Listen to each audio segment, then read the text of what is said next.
Hello and welcome to another episode of the William Branham Historical Research Podcast. I'm your host, John Collins, the author and founder of William Branham Historical Research at william-branham.org, and with me I have my co-host, researcher, minister, and friend, Charles Paisley, the founder of ChristianGospelChurch.org, and together we're examining the history and the intersections in history between William Branham and other key figures that either influenced or were influenced by the post-World War II healing revivals.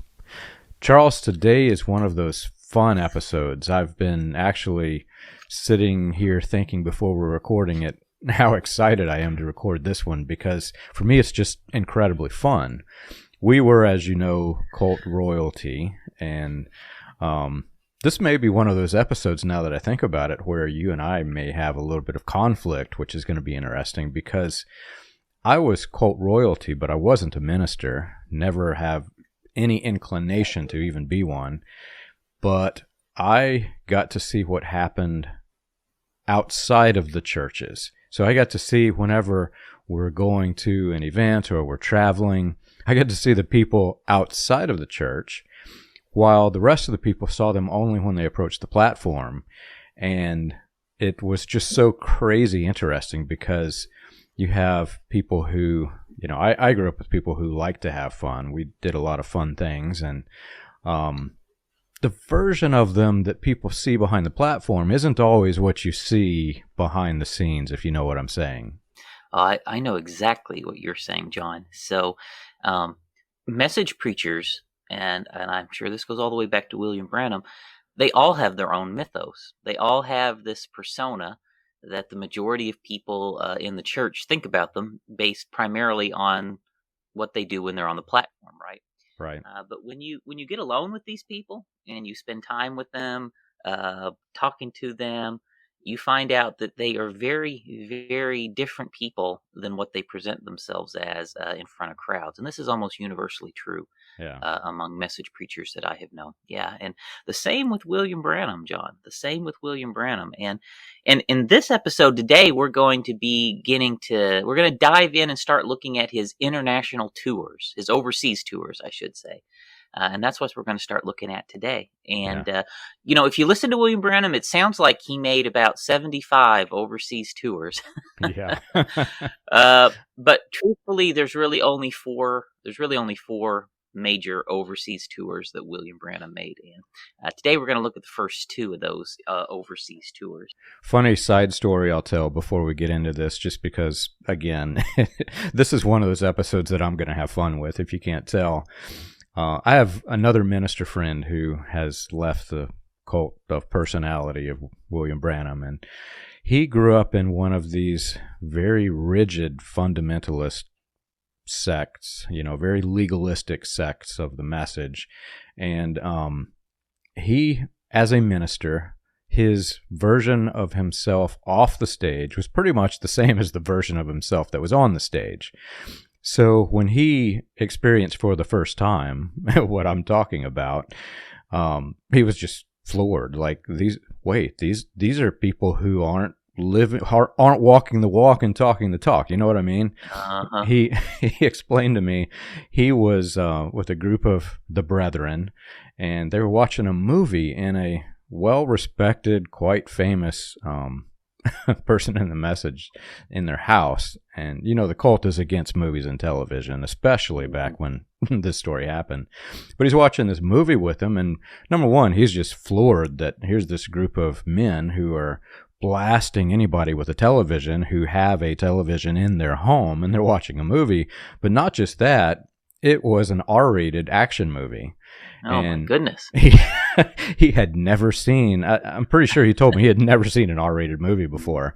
And these guys are just casually watching it, drinking, probably not alcohol, but who knows. But this lady without her clothes on comes onto the screen, and he's like, oh my gosh. And he looked around, they're all just sitting there watching it. And oh my goodness. And he says, guys, don't you think we ought to turn this off? And it wasn't until he spoke up that one of them said, yeah, we probably should do that. That's incredible. You know, where I come from, John, so just on the same little topic, all of that kind of goes to the fact that a lot of the preachers in the message don't actually believe the message, John. I hate to say it. They don't. And that's one of the biggest things I found in my sect of the message. The overwhelming majority of the preachers in my sect of the message know all these stories that we're telling. They know all these things about William Branham and a whole bunch of worse stuff that we haven't even got to yet. They know it's true, and they don't really believe the message. Very, very few message preachers that I met actually believe the message, but what I found out. Almost all of the old timers all knew that this thing was a scam and a hoax, and a lot of the, I guess you'd say, the middle tier preachers, the next younger generation of preachers, had largely clued into it. And I'm kind of a third generation of message preachers, John. So, as I came in, I started to clue in. It was about 5 years after I was preaching that I started to clue in that the other preachers don't all believe the message. And you kind of ask yourself, why? Why are they in there if they don't believe the message, or what's going on? And a lot of people have different reasons, but it's people like me, John, people like you, who were the real true believers in this message. We are devastated when we find out this stuff is not true. And we're the ones who kind of wake up and leave. And truthfully, the ones who end up leaving are the ones who were the true blue, honest, loving the message believers that wake up and realize, oh my goodness, this thing was a scam. And it breaks our hearts, and we leave. We're the ones who end up leaving and coming out here and speaking out like this. I tell people that I believed it hook, line, and sinker. Now, I will say that I've been to churches from Arizona to South Carolina and everywhere in between. I do know people that were real, ministers included, that were real. They actually believed what they said. But I will say that by and large, they're few and far between. There are a lot that maybe they do believe it, but they really don't live in the way that they present themselves behind the pulpits. And anyone who knows these people, exactly who I'm talking about. It's interesting because William Branham, as we've already portrayed throughout the course of this podcast, is very much the same way. There is the stage version of the person, and then there's the off-stage version of the person. And that's why I'm so excited about this episode, because it is a side story, don't get me wrong, but it is a side story that actually is in the main timeline that is a building block to the rest of it. So this is one of those episodes where we're going to explore William Branham's what happened off stage, what happened on stage, what entered into the history books as William Branham, and how none of it, and let me repeat, none of it makes any sense or is even realistic. Yeah, what goes on overseas, before we dive into it, so much of it, like everything else and like a large part of William Branham's life, a lot of these overseas stories is pure hoax. It's purely made-up fiction stories of what happened overseas. And, there's people going along here helping him invent these stories as we go along, too. So as we talk about this, think also about all the people that are there with him as these hoaxes are unfolding. And think about what they had to go along with, in order to let these legends and rumors and myths about William Branham grow. Now, I know we recently did a full episode on William Branham and the Sam Houston Coliseum in January of 1950, right as William Branham's coming into the peak of his popularity. And as soon, really honestly, as those that campaign was over that started there in Houston, William Branham, he had debated the Reverend Best, F.F. Bosworth was there, the Halo picture was taken. Soon as that's over, William Branham packs up and they head out on his first overseas tour. And that's a lot of what we're going to talk about today, these overseas tours. And, once we're kind of on this side of the table, John, outside of the message looking back, and we can kind of look at things a little bit objectively, there is an angle of these overseas tours that I see that I never really saw when I was in the message.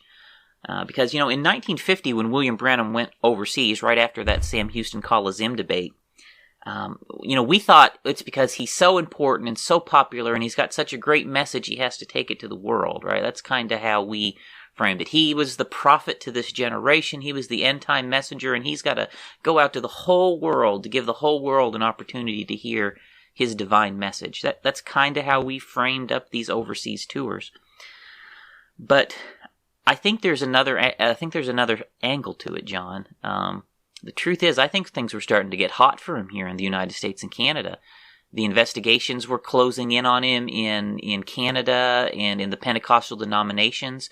They had uncovered mountains of failed healings, right? And these people in the United States and Canada were starting to clue in that there's something going on with William Branham, and it wasn't good. And, this all culminates. You go to the Sam Houston Coliseum where he's out and out confronted by Reverend Bess, in front of all these people, and it hits the papers and stuff.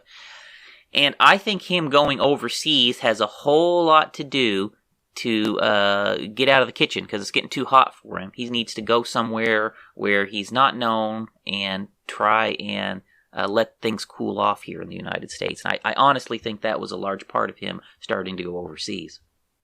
I believe so. It was getting really hot, and when you look at the timeline that we've explored already, people were starting to wake up to the fact that these men, not just William Branham, there were picture a world where there are hundreds of William Branhams. I mean, I know how we were raised in and indoctrinated in this cult to believe that he was the one, he was the only one, all the others were frauds. Well, in the world in which this grew from, there were a number of these men making the same claims, using the same types of fraud, using the same stage personas with angels and commissions and visitations and whatnot, spiritual experiences. Signs in their hands. Basically signs and wonders. And again, I'm not a preacher, but if you look at the Bible where it says an evil and adulterous generation seeks a sign, you had hundreds of men claiming to be Christian who were asking people to believe their sign. Honestly, that's how bad it was. And people were starting to wake up to this. And when William Branham started to be exposed in America, America was no longer the same playground that it was prior to 1950s. John Alexander Dowie just swept through America in the 1890s, and people believed it hook, line, and sinker, just like I did. But it was a completely different arena by 1950. People were a little bit more skeptical, and America was no longer the fertile ground for these, let's just say it, these con artists that were doing this. But there were other countries that were developing nations that were fertile grounds. And it looks very much like these men just banded together and decided, hey, America's drying up. Let's go find another playground to play in. Yeah, I think that's a large part of it. And also, he thinks he's going overseas. There's no other deliverance preachers in Europe on his first trip. William Branham is actually the first American deliverance preacher to ever tour in Europe here on this first campaign. And so he's going somewhere where there's also no competition, right? There's no Oral Roberts in Europe. There's no A.A. Allen in Europe. So he's going somewhere where he's got, fresh crowds, no competition, and, he can draw in some big crowds. I think that's part of his thought as well. And so by the time you get to the end of 1948, and, his campaigns are being investigated, he's had the stuff with Reverend Best, and the denominations are starting to crack down a little bit on his campaigns. You get into 1950, and he travels overseas. And his first tour overseas it's through Scandinavia, so Northern Europe, Denmark, Sweden, Finland, Norway. And, even to this day, John, there is a large message presence in Scandinavia, in Europe, Sweden. I think that perhaps in Europe, the presence in Scandinavia overall might be the largest. It might be the most message churches in Scandinavia than the rest of Europe combined, kind of based on my knowledge of the message in Europe. But as he went over there, Joseph Matson Bose, pastor of the Philadelphia Church, informal head of the Independent Assemblies of God, he is from Sweden. And there's a large network of Independent Assemblies of God churches across Sweden and across the rest of Scandinavia that are all in Joseph Matson-Bose's orbit and within his denomination, and he takes and plays a really big role in setting up these campaigns across Scandinavia. And what happens here is, if you remember, Joseph Matson-Bose in his magazine Herald of Faith, they represent the mainstream of the Latter Rain movement. Some of the elders, I think A.W. Rasmussen was one of the elders at North Battleford in Latter Rain. He's moved by this point over to Joseph Matson-Bose's church, and they're publishing the Latter Rain Herald of Faith together. So this tour of Scandinavia is not just a healing revival tour. This is very much a Latter Rain revival tour too, right? William Branham has a whole entourage of Latter Rain men with him on this tour of Scandinavia as well. And so, as they take off over there, they're especially visiting the Independent Assemblies of God churches, and this is taking not just healing revival ideas, but also taking Latter Rain revival ideas over to Europe. And as I mentioned, he visits Sweden, Finland, Denmark, and Norway. And, through those meetings, the attendance averaged around 7,000 at his campaign stops through there. So roughly 7,000 people was kind of his average crowd size. So much, much smaller than what he was getting in the United States. But still, that's a pretty good sized crowd, 7,000 on average. And the thing is, though, John, and as he's praying for people over there, the same things actually start happening almost immediately in Europe. He prays for people, he tells them they're healed, and they go home and die. The same problem follows him to Europe. Yeah. And people hearing this history, they're thinking, why Scandinavia? Well, you've got Joseph Matson-Bose, who is quite literally rising as a key player in William Branham's management team. Eventually, he and Jim Jones will become William Branham's management team. And like you said, he was from Sweden, and Scandinavia encompasses, a few different countries in that region. Well, Scandinavia countries were heavily influenced by the Welsh revival, which actually predated the Azusa Street revival. And then after Azusa Street revival broke out, this went back into Scandinavia. And so it was influenced basically from two holiness-style revivals. So you had this whole fertile ground of holiness people that William Branham can now go entertain. And he's literally just transferring his stage persona from the American Pentecostal sect, which are now starting to wake up to the many fraudulent claims that he's making. And he's targeting a region who has never heard these fraudulent claims. And he is working with the leaders of the Scandinavian revival. You can clearly say that Joseph Matson-Bose and A.W. Rasmussen were highly influential in that region. Oh yes, very much so. They were very well known, very popular. The Herald of Faith magazine had wide subscribership in Scandinavia as well. So it kind of is just the natural first step, the first place for William Branham to go overseas, because this is where the people in his inner circle have the most influence overseas. Also, Charles, when you think about the Latter Rain revival, there's also a Canadian connection, because the holiness sect of Pentecostalism that came out of Sweden basically historically became the Independent Assemblies of God, led by A.W. Rasmussen and Joseph Matson-Bose. Those merged into the overall Assemblies of God and literally swept through Canada, through Rasmussen and Bose's church and the Philadelphia church in Chicago. So that became the central core of spreading the Swedish style of religion into Canada, especially targeting the regions that Latter Rain revivals broke out from.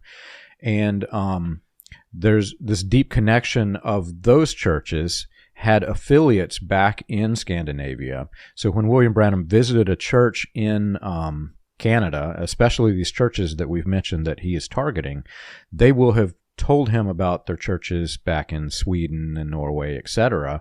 And so William Branham himself is taking note of all of the opportunities that he could, present his fictional life stories, etc. Right, and I think that when you think about this tour over there to Scandinavia, William Branham really was not setting up message churches on this first tour, like we would think of message churches today. He was going around, he was visiting existing Pentecostal-ish type churches, and was just planting seeds. He was, making connections, contacts. And one incredibly important person that he does meet over here in Norway is a man named Brother Larson, John, and he is fairly well known among message old-timers. So Brother Larson's a Norwegian man, and he actually moved to the United States and started attending the Tabernacle, John, after this campaign. He was really taken up with Brother Branham.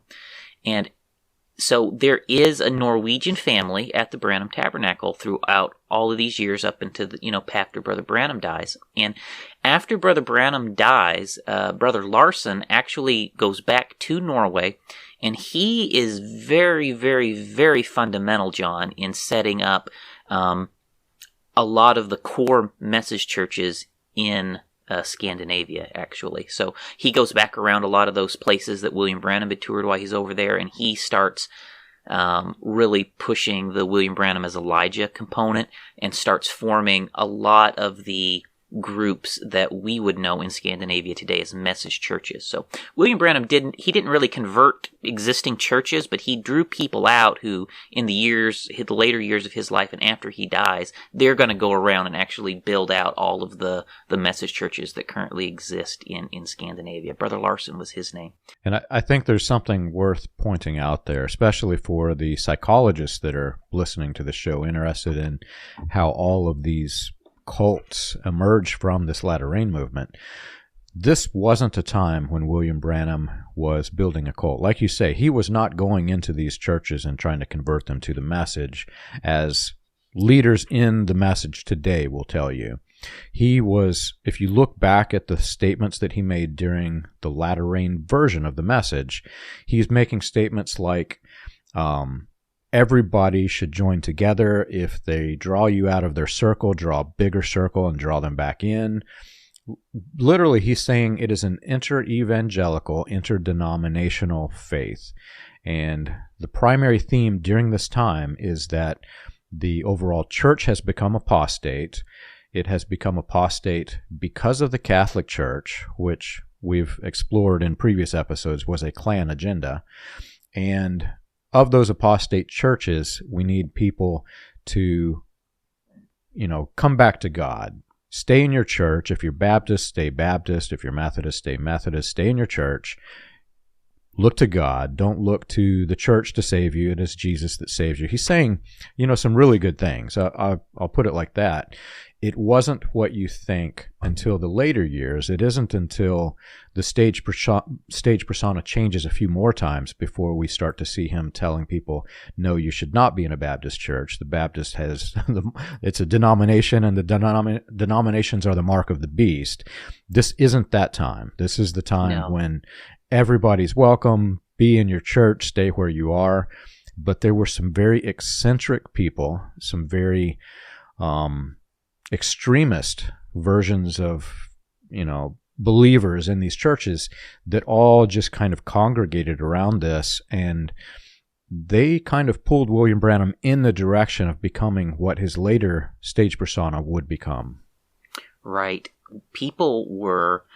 William Branham was attracting a cult following, and their cult of personality was developing around him. But at this point in time, he hadn't been kicked out, honestly. And when he gets kicked out of Voice of Healing, when the denominations all turn on him, when some stuff that's going to happen in some future episodes we're going to talk about unfolds, that in reaction to those events, William Branham suddenly gets the revelation that denominations are the mark of the beast, and you're going to go to hell unless you leave your denomination and come, to the prophet's church, right? So those things coincide with William Branham's falling out with the broader Pentecostalism. And so, as William Branham went to Scandinavia, I mentioned before, people are dying, John. People are still getting sick and dying and not getting better after William Branham is telling them that they're healed. And I have one newspaper article here. I shared it with you before. You can put up on the screen. But when William Branham was in Norway, the government, so Norway was his last stop on the tour. And by the time he got to Norway, these stories were percolating. He stayed several months in Europe.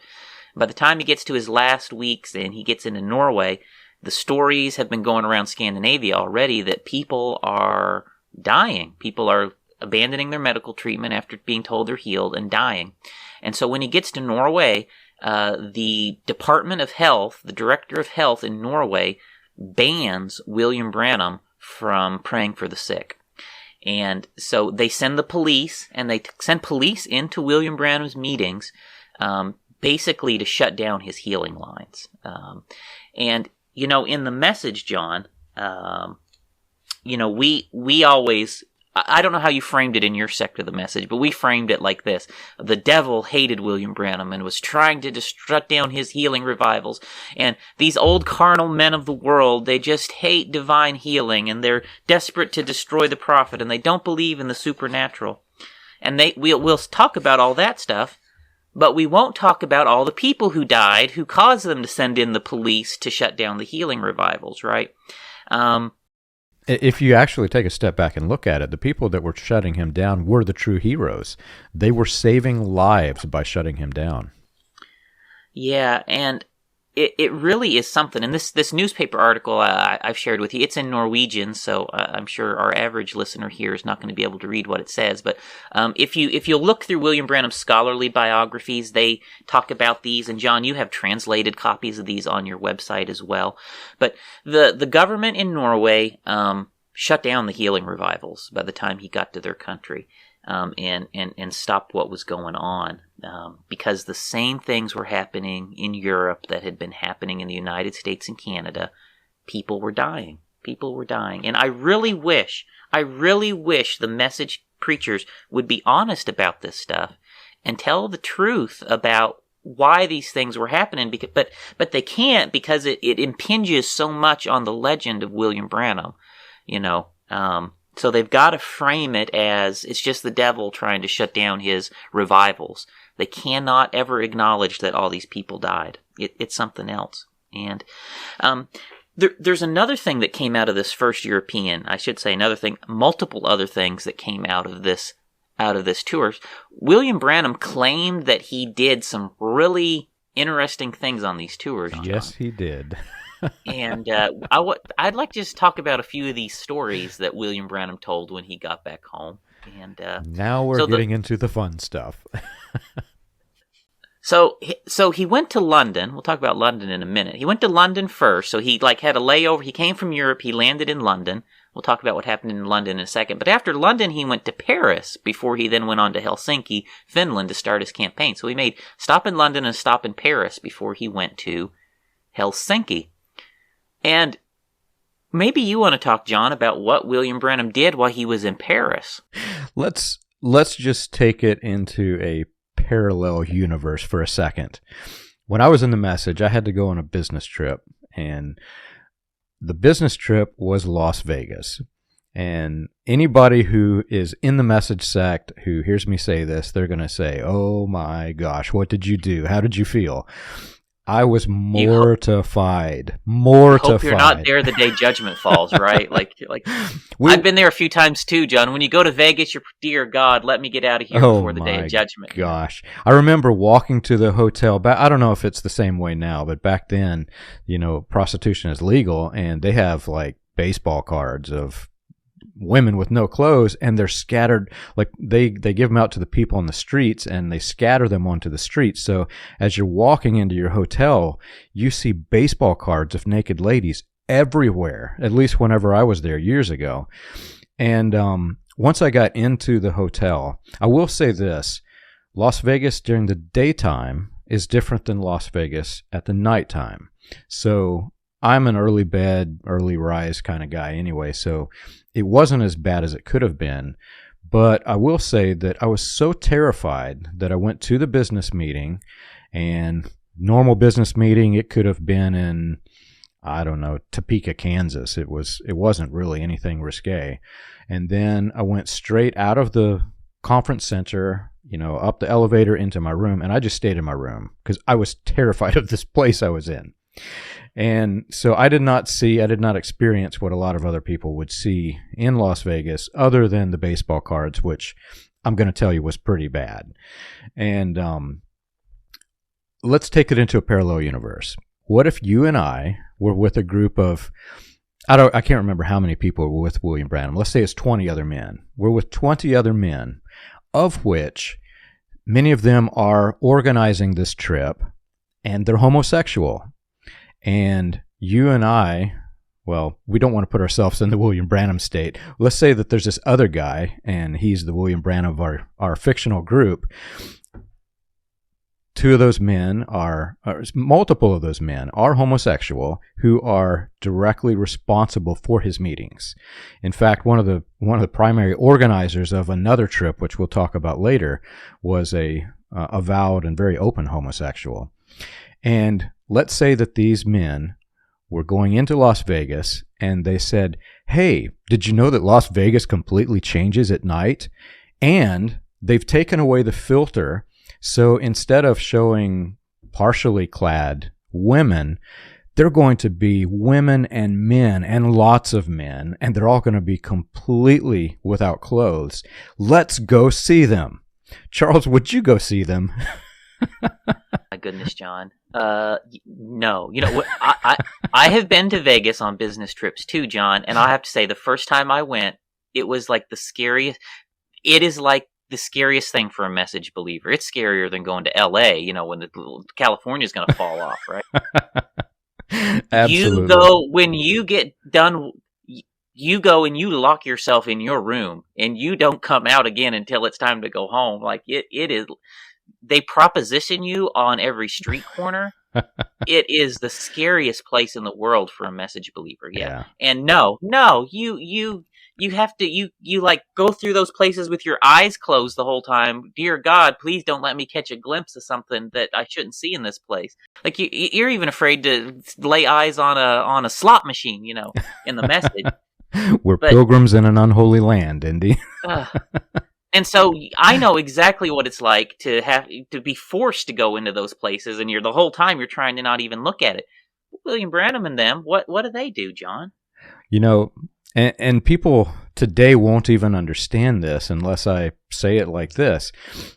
Las Vegas isn't even a comparison. Las Vegas would be like taking your kids to see the Amish style Disney World compared to the city that we're going to talk about. William Branham was asked by men, or he instigated. We don't know if he's the one who suggested it or if the others were suggested it, but somebody on the trip, whether it was William Branham or one of the others, said, "Let's go visit the homosexual capital of the world, where there is open sex on the street." This is a place that was so infamous that during the war, it's called Place Pigalle in Paris, and during the war, it became so infamous that the French and the Italians and all Americans, everybody heard of this place that is world famous, and they came to see because it was so incredibly worse than anything that they've ever seen in their lives. And this is where William Branham's campaign team went to find entertainment. William Branham talks about this on tape, going to this place. He said, "I wanted to go see what it was all about." So they go into this essentially nudist homosexual community. Yes. In Paris, with I don't even want to think about it. It's so terrible. It's worse than anything imaginable that I can imagine. I mean, it's the height of sinful debauchery, and they go visit into this. And William Branham, he talks about this on tape actually quite a number of times, going to visit this place. And you wonder what would possess a person to want to go to a place like this. Yeah. And I use that word "possess" on purpose. What would possess a person to want to go to a place like that? It's hard to believe. And in the Voice of Healing magazine, John, I'll have to find this article for you. There's only one line about this, and Gordon Lindsay writes, Paris truly is the darkest, sinful place on earth. There's one line that finds its way into the Voice of Healing, but William Branham goes into elaborate explanation in some of his on tape in some of these spots. I'll throw some quotes up on the screen, but if you read what William Branham says about this place, it looks very much from the statements that he made, especially after he begins to lose his mind and he loses his filter. It looks very much like he is the one that suggested, "Hey guys, let's go see the naked men." You know, it's it's so hard to believe, but not just that. So let's go back to our fictional story, Charles. So for whatever reason, I don't know, they gave us $5 million to go. I wouldn't even do it for $5 million if I was in the message. I would not go to this place. But let's say somehow they drugged us and put bags over our face and knocked us out and put us on a plane and got us into Vegas somehow while we're in the message. And we go to this strip club of naked men, and you and I, and they pull the bags off our face and say, "Hey, let's have fun." And we're like, we're still mortified. So we're in this place, right? And then we go back to our congregations and tell the families, the fathers, about this place of naked men and say, "You need to take your daughters to see it. There was open prostitution right there on the streets." It's terrible, John. It's William Branham presents it like a fact-finding tour, you know, kind of like, oh, I went to the spiritualist camps to fact-find tour what the witches was doing. I went to the worst home of sodomy in the world in order to fact-find what was going on in this place. Like, he presents it to his audience like he's going on a fact-finding tour into the depths of hell, basically. Yeah. Like, and it's, what in the world? Like, it's unbelievable to me. Yeah, the real problem for me, I'll say it like this. I've done a lot of research at this point, and I've become to intimately know these people that I'm researching. It's not surprising to me that William Branham did this, and it's even less surprising to me that he suggested it. As we go on, you'll see why I say this. I can understand him going there. I can understand him suggesting it. What's really surprising to me is that the others went with him. Because if you really think about this, they were growing what became now the New Apostolic Reformation. They were in the latter rain version of what became the New Apostolic Reformation. All of these churches that are built on this foundation of men, these are I'll say it like the book. These are God's generals. God's generals are going to see strippers. And I just cannot fathom that this entire religion is built on these quote-unquote generals who go to see strippers. Male strippers. Male strippers. God have mercy, John. We need to change the subject. This is killing me. Okay, rant done. Oh, boy. Yeah, it's terrible, John. It's terrible. It's terrible. I mean, it's unbelievably terrible. Unbelievably terrible.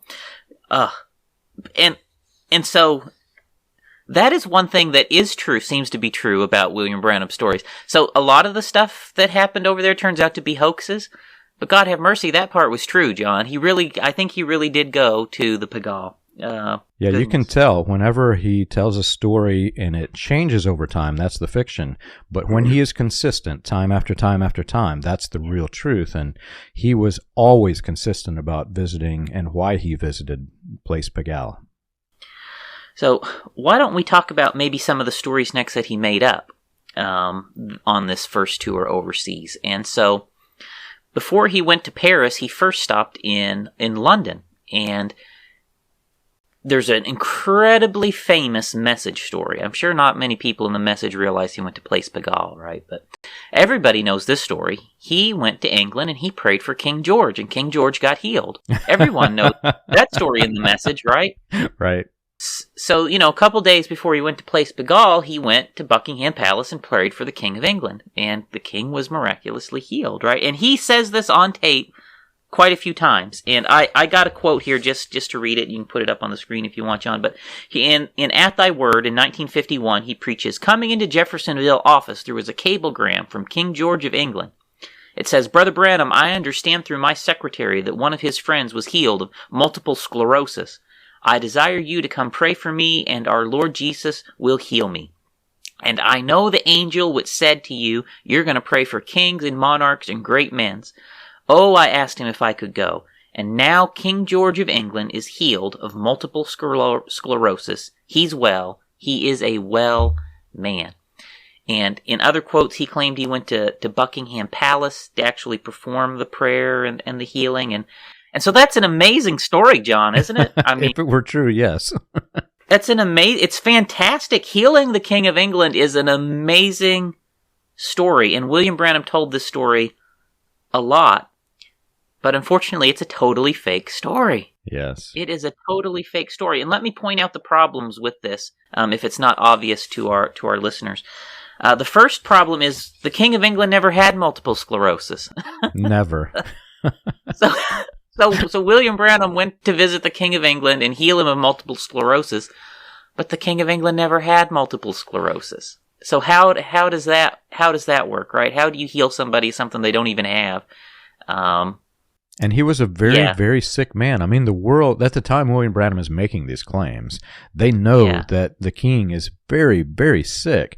It would be like, it would be like if you were dying of cancer and I say that I healed you of a head cold and then you still died of cancer.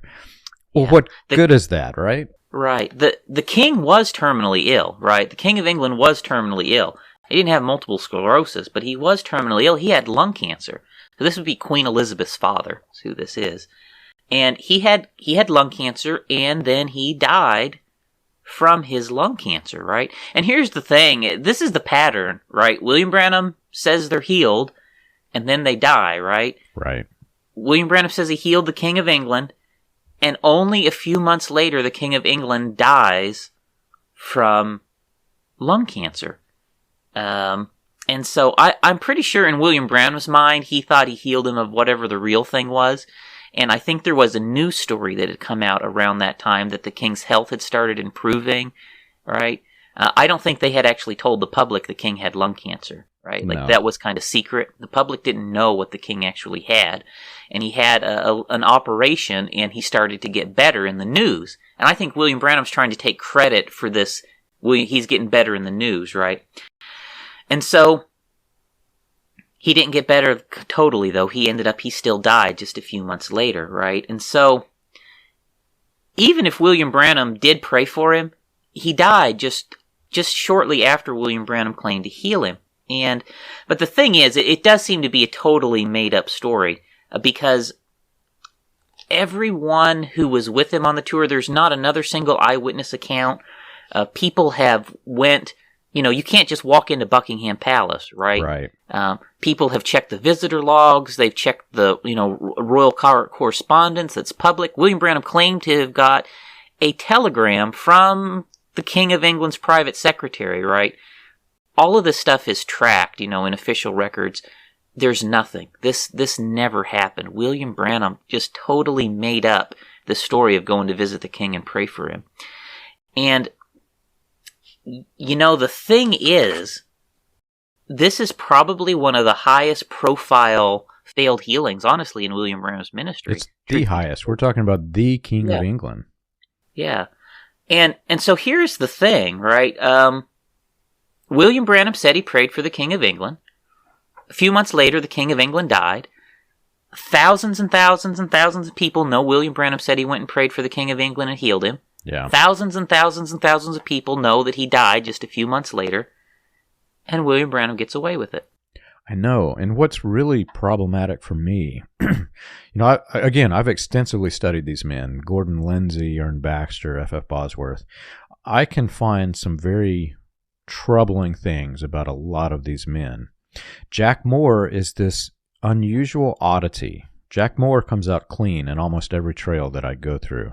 It does appear that there is some underlying motive behind his being in the ministry and through his father and father-in-law, etc., and his business operations. But Jack Moore, as a religious person, is definitely, he looks like he believes it. However, Jack Moore and, at the time, Gordon Lindsay and Jack Moore running this newspaper. You've got Jack Moore, Gordon Lindsay, F.F. Bosworth, Ern Baxter. All of these men are with William Branham, and they're hearing him make this claim. Each one of these men absolutely know that this is false. Every one of them know that this is false. Yep. But these men are, again, God's generals, and they're continuing this thing, and they're lifting William Branham up as though this false thing is true. And there was a point in my research, I had to take a step back from all of this and ask the question, were any of these men actually Christian? Because a Christian does not do this. A Christian, like the Vegas thing, there's no way you could have persuaded me in the message to go see male strippers. There is no way. At the same time, there is no way that you could tell me that I need to convince hundreds of thousands of people of something that I knew was not true. Yeah, when I look at the figures around William Branham, I look at Gordon Lindsay. We need to do a full episode on Gordon Lindsay at some point. In my mind, Gordon Lindsay redeems himself here at a certain point. But at this stage in William Branham's ministry, Gordon Lindsay's going along with the lie.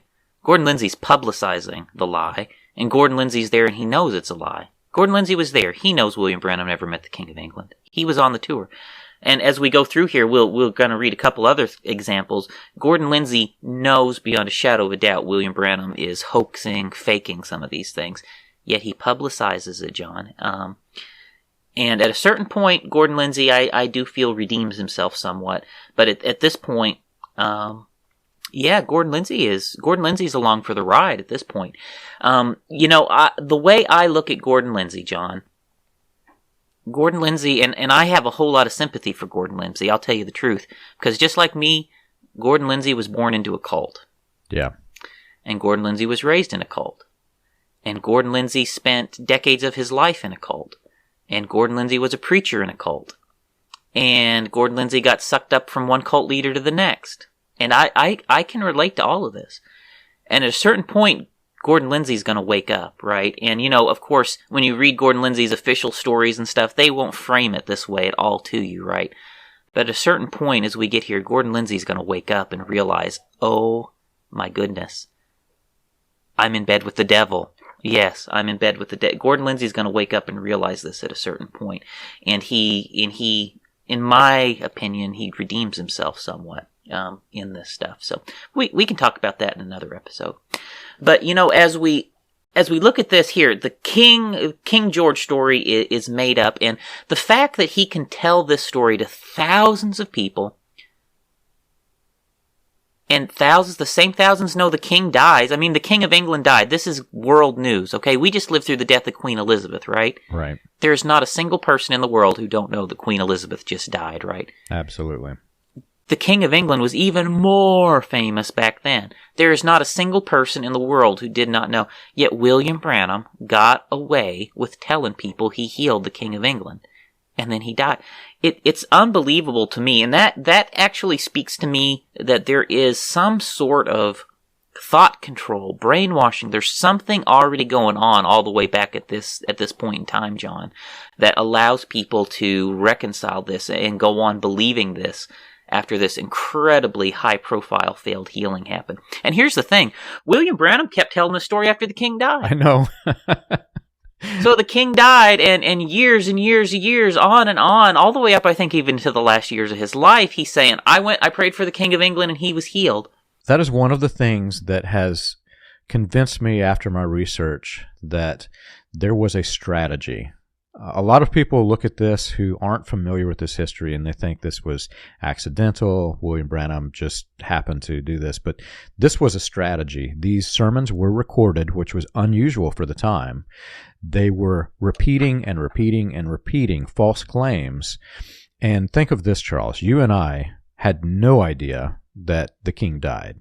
I had no idea. I knew some. We didn't know history. Yeah, I knew history, but I did not really piece it together in a timeline. I knew that the king died, and I knew that he died of a disease. I didn't realize it was while William Branham had claimed to be healing him, because we didn't know this.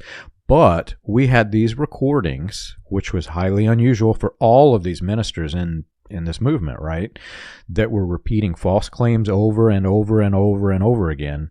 And think of this. Adolf Hitler, who did the same thing with the country of Germany, brought the entire country is literally under mind control in Germany. And he did the same thing, and he even tells you how he does it. There's a quote, and I'm paraphrasing. He says, if you tell a lie and you tell it big enough and you tell it often enough, people will believe it. William Branham did this, and he did it on recording, and then the institution that exists today, what are they doing? They're getting the children out into the fields, and they're telling them, now, we're going to send you out into a field alone, and we want you to listen to this recording. And they're using it as a manipulation tool to indoctrinate, to mind control these children. Yeah, if you tell, we know this is true, John, because we lived it. If you tell someone a fake story enough times, they're going to believe it. Yeah. They're going to believe it. And people in the message to this day believe that William Branham healed King George. King George is dead. And he's buried. And, to me, this breaks my heart, John. I got to be honest. It breaks my heart. How in the world could William Branham do this to us? Yeah. How could he do this to us? How could he tell us these stories that he knew was not true? The king is dead and buried, and he's telling us he healed the king? And we're using these as signs to vindicate him as something, and it's like Donnie Morton. I mean, it's the same exact scenario. Donnie Morton died of the diseases that William Branham claimed to have healed him. When my family left the message, and when you leave this cult and this religion, people think you're going to hell. There's no two ways about it. They think you are going to hell. And the argument to entice us back into this thing there was only one family member that tried to convince us to come back. And this one family member, it wasn't, well, what about Jesus, or what about heaven, or what about, your soul, or anything like this. Our argument was actually, well, what about Donnie Morton? And at that time, I didn't even know Donnie Morton was a failed healing, but now I look back and I believed it. They believed it enough to use this as the argument to bring me back into the message, and it's not even true. Yeah, made up story, and it's heartbreaking. It's heartbreaking. These things these made up stories have affected the lives of millions of people at this point. And in this regard, I actually I should see if I can find a copy of it. Someone wrote a letter to Buckingham Palace asking, did William Branham visit Buckingham Palace and pray for King George? And they actually got an official letter from Buckingham Palace back that there is no record and a denial that William Branham ever visited Buckingham Palace and prayed for King George. The only thing, William Branham did go to Buckingham Palace, and he took a picture outside with the guard, like gate. Everybody else does. And then he went back to his airplane and went to Paris. And he probably stood around and said, "Hey boys, let's pray for the king while we're here. He's suffering," and that's likely what happened. But the cult argues that, well, there's no record because they're trying to cover it up. But no, if you've ever been to these establishments, it's very well documented who comes and who goes because it's a security thing. Right. There's guest books. You just can't get into these places without it. And so, but here's the thing. This isn't the only king William Branham got to visit in Europe, was it, John? So, after he got to Finland, he went through Finland, and he then went to Sweden next. And in Sweden, he got to do the same thing. He got to go to visit the king of Sweden, King Gustav. And same thing, we put up the quotes for this. He claims that he went to the king's palace, got to pray for the king of Sweden. And the situation is very identical, John. He goes, this is the month of, I think, April or May at this point. He prays for the king of Sweden, April or May, and King Gustav died in October. William Branham can't catch a break. All these kings he's going to heal just keep dying, right? And the thing is, with King Gustav, it's the exact same situation, honestly. There's nothing in any of these publications that have pictures. Gordon Lindsay and Jack Moore don't even claim that they went to see the King of Sweden either. It seems like William Branham totally made it up, and investigators as well have went through all the newspaper articles. They've went through all the records that are available, and William Branham never met King Gustav and prayed for him either, as far as everything can be told. And even if he did, he died like 4 months later as well. So it's something else, John. So let's take the fictional story that this were a message from God. If the king were healed, the people of England would have widely known William Branham's name. Here's this guy who just healed our king, right? And then historically, throughout the years, William Branham would be remembered as the man who healed King George, as William Branham claimed. If you go to England today and you ask any person on the street, Christian or non, who's William Branham, you're going to find that not even a fraction of a percent are familiar with his name. And many of these people are Christian people who believe in God. And in the cult, they teach you, literally, William Branham is your mediator between God and man. You have to know the message of William Branham to make it into heaven.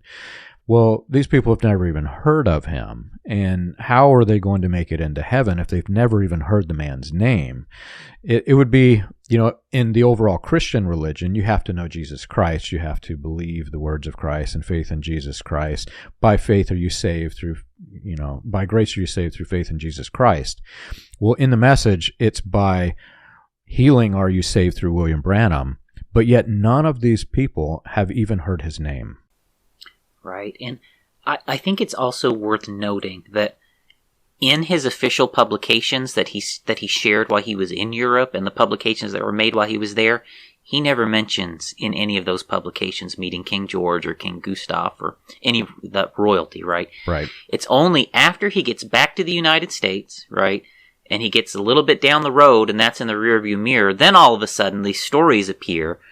I prayed for King George. I prayed for King Gustav. It's only somewhat after the fact, and so it's pretty obvious to me that he made these stories up after he got out of Europe, just trying to make himself, look bigger than he was, honestly.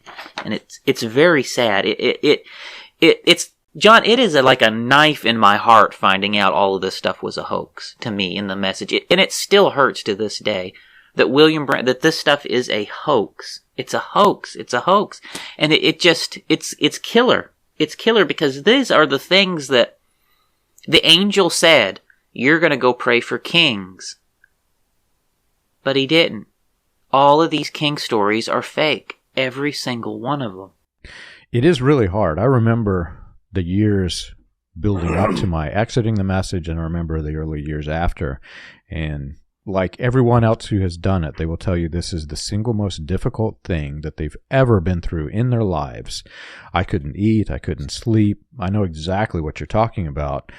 It is, a part of you dies when you learn that this is all fiction. And this happened for me because I, like all the others, had brainwashed myself with these recordings, and I believed these stories because they were repeated over and over and over and over, even though they weren't true.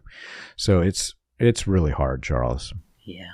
I think there's one last story that happened over here in Europe that maybe I want to talk about before we move on to his next tour. And this is probably the most, I'd say maybe the most famous healing story in William Branham's ministry. It's certainly the most famous resurrection story, right? Right. William Branham, and this is very well documented. There are, I believe, 5 different eyewitness accounts of this event that are all recorded. So we have fairly good documentation on this event. And as we share this story, John, it really shines a huge light on how William Branham exaggerated stuff. Because if you pay real close attention to this story, it is a hard fact evidence of the extent to which William Branham made stuff up. And now, I'm sure almost everyone in the message is familiar with this story. It's the boy from Finland story. The boy from Finland story. And the little boy's name is Kari Holma, is his name. And, in recent months, there's actually a few other ministers that I've worked with. We've actually been trying to determine if this boy was still living, and reach out to him through our contacts in message churches in Finland.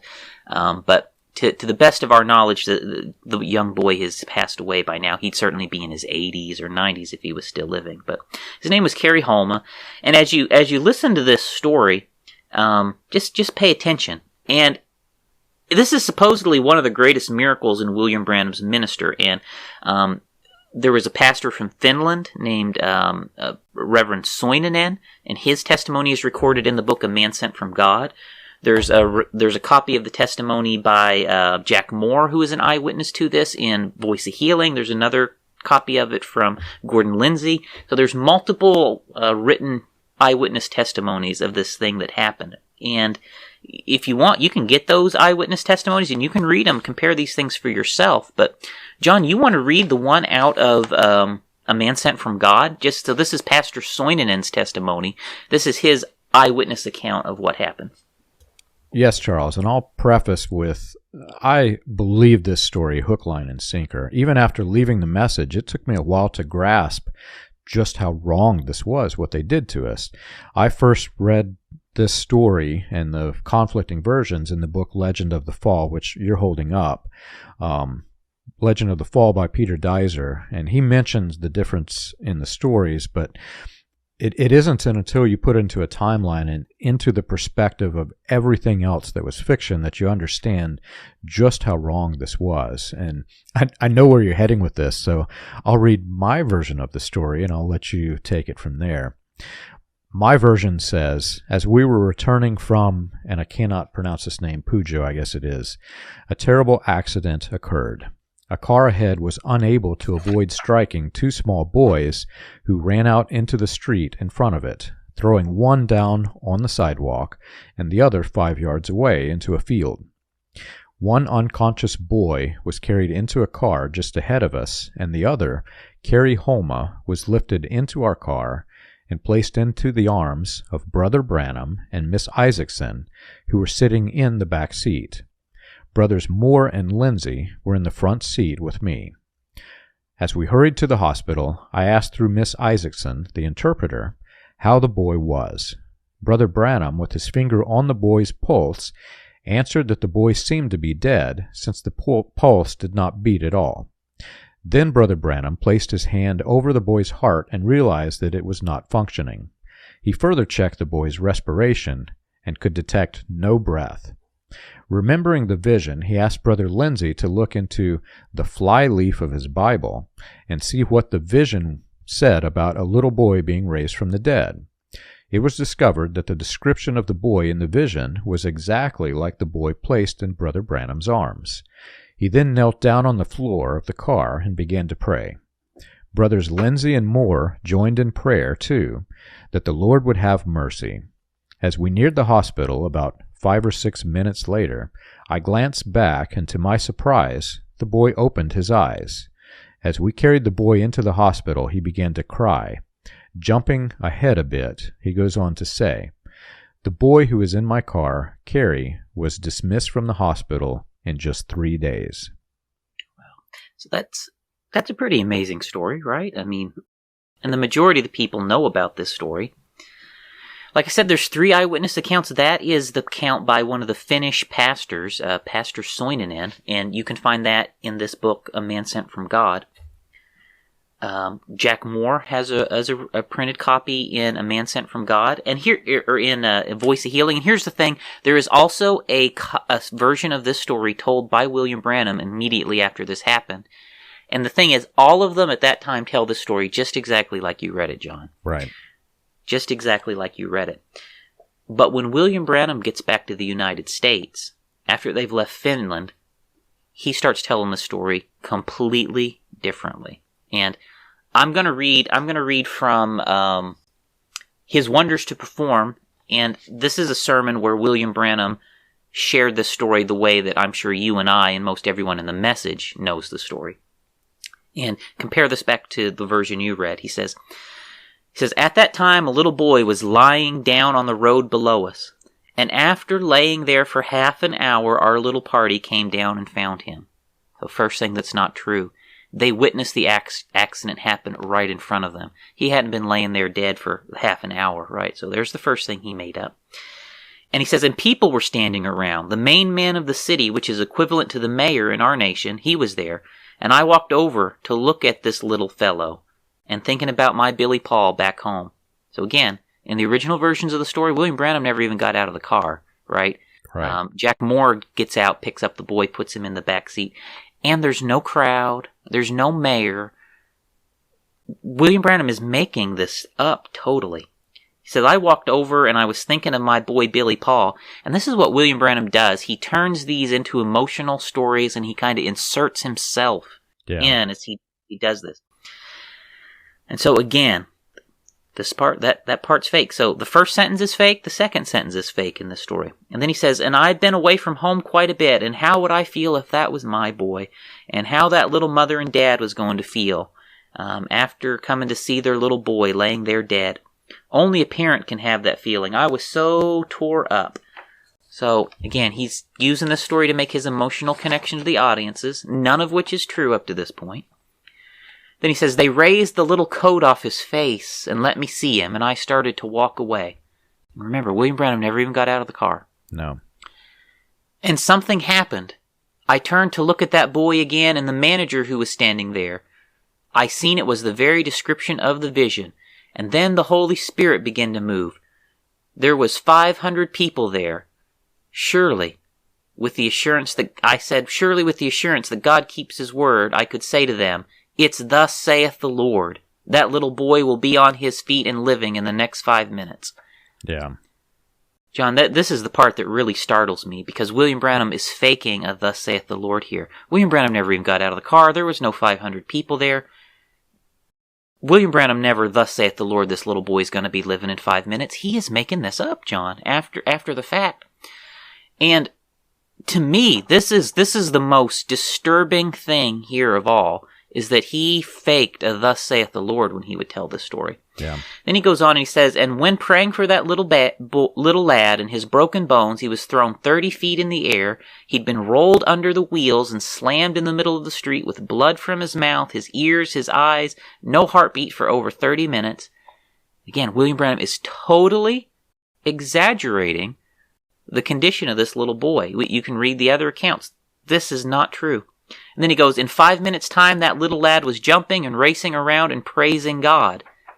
Again, that was not true. 5 or 6 minutes later, they were still on their way to the hospital, and he was still in a state they had to carry him into the hospital. He was crying, weeping and crying as they carried him into the hospital. He was not up running around jumping and praising God.